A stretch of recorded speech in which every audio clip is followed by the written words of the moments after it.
Straight கோடு போட்டு dot டாட்டாக வச்சுக்கிட்டிங்க. இப்போ பார்த்த ஃபஸ்ட்டு 2 ஸ்டிச்சுமே முதல் டாட்லேருந்து நீடில் கீழேருந்து மேலே எடுத்திருப்போம். ஆனால் இந்த ஸ்டிச் வந்து back stitch.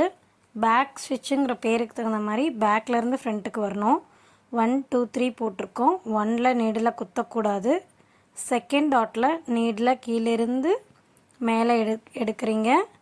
First டாட்டில் needle insert பண்ணி அடியில் நூலை இழுத்துடுறீங்க. எல்லாமே கீழேருந்து மேலே எடுத்து முன்னாடி ஃப்ரண்ட்டில் குத்துவோம். இப்போ பேக்லேருந்து நீடில் மேலே எடுத்து ஃப்ரண்ட்டில் குத்துரும். அகெயின் செகண்ட்லேருந்து எடுத்து அந்த ஃபஸ்ட்டு இதில் குத்தணும். நான் கொஞ்சம் தள்ளி குத்திட்டேன் தேர்டு டாட்லேருந்து. இப்போ செகண்ட் டாட்டில் நீடில் கீழே குத்தி நூலை இழுத்து வெளியே எடுக்கணும்.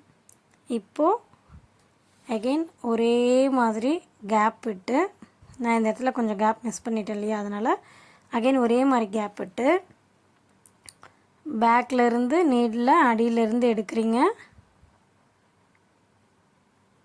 ஃப்ரண்ட்டில் குத்துறீங்க. அகெயின் பேக்லேருந்து நீடில் எடுக்கிறீங்க, ஃப்ரண்ட்டில் குத்துறீங்க. இது உங்களுக்கு தெரியறதுக்காக ஒரு ஸ்லைட்டாக ஒரு கேப் விட்டுருப்பேன். ஆக்சுவலாக இந்த கேப் வரக்கூடாது. எந்த இடத்துல நீங்கள் நீடில் எடுத்துகிட்டு எந்த இடத்துல இப்போ நீடில் அந்த ஓட்டை ஃபார்ம் ஆகிருக்கோ அதே இடத்துல தான் குத்தணும். இதுக்கு பின்னாடி ஒரு பிக்கு நான் போடுறேன். அதில் இருக்க மாதிரி ஸ்ட்ரெயிட்டாக ஒரே மாதிரி கேப் இல்லாமல் குத்துங்க. இப்போ பேக்லேருந்து எடுக்கிறீங்க, முன்னாடி குத்துறீங்க, பேக்லேருந்து எடுக்கிறீங்க, முன்னாடி குத்துறீங்க. இப்போ திருப்பிட்டு எண்டு நாட்டு போடுறீங்க. எண்ட் நாட்டு சொல்லி கொடுத்த மாதிரி பிடிச்சிட்டு அந்த நீடில் மேலே 1 2 இந்த மாதிரி சுற்றுறீங்க. அந்த விரல் வச்சு டைட்டாக பிடிச்சிட்டு நீடில் இழுத்துடுறீங்க. இழுத்துட்டு கொஞ்சோண்டு நூல் விட்டு கட் பண்ணிடுறீங்க. அவ்வளோதான். இது வந்து பேக் ஸ்டிச்சு. ஃபஸ்ட்டு 2 ஸ்டிச்சுக்கு ஸ்ட்ரெயிட் ஸ்டிச், ரன்னிங் ஸ்டிச்சுன்னு பேர் எழுதிக்கோங்க. இதுக்கும் பேக் ஸ்டிச்சுன்னு சொல்லிவிட்டு பேர் எழுதிக்கோங்க. எழுதிட்டு இப்போது 3 ஸ்டிச்சு பார்த்தாச்சு. புதுசாக இருக்கவங்களும் எல்லாருமே இந்த ஸ்டிச்சு பார்த்துக்கோங்க. Third stitch back stitch.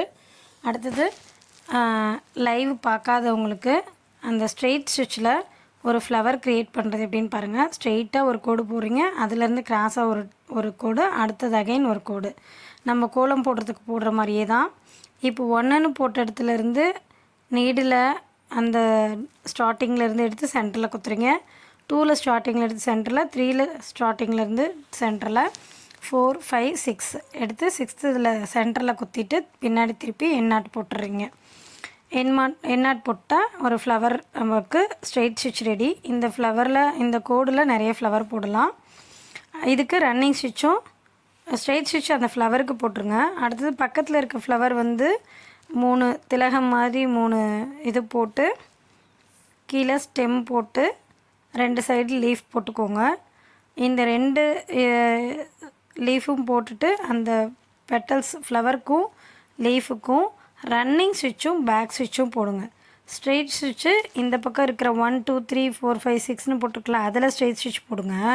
இந்த குட்டியாக ஃப்ளவர் கொடுத்துருக்கேன் பார்த்தீங்களா, அதான் ஹோம்ஒர்க்கு. அதுக்கு ரன்னிங் ஸ்டிச்சும் பேக் ஸ்டிச்சும் போடுங்க. போட்டுட்டு ஃபினிஷ் பண்ணி ஹோம்ஒர்க் பண்ணி எனக்கு அனுப்புங்க. இப்போ லாஸ்ட்டாக ஒரு பிக் அனுப்பிச்சிருக்கேன், பிங்க் கலரில் இருக்கும். அது மாதிரி பேக் ஸ்டிச் போட்டுருங்க. எல்லாமே ஹோம்ஒர்க் செஞ்சு அனுப்புங்க. தேங்க்யூ.